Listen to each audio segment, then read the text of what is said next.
জয় আই অসম, জয় জুবিন দা। আপোনালোকক মন্দিৰ ভাগ দেখাইছিলোঁ যে সেইটো আজি ঢালাই দিব। अच्छा ৰেষ্ট লৈ আছিলোঁ, দেৰিকৈ হ'লেও চাবলৈ বুলি আহিলোঁ। আজিকালি সকলো ব্যস্ততা হৈ পৰিছে, অকণমান সময় ওলাই আহিলোঁ এবাৰ।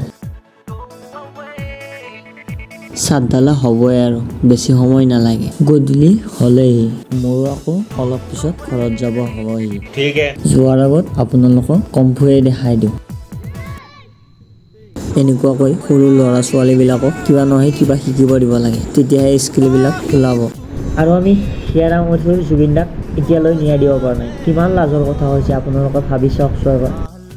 আমি যেতিয়া ন্যায় দিব পাৰিম তেতিয়া আমি অসমীয়া শান্ত হ'ম।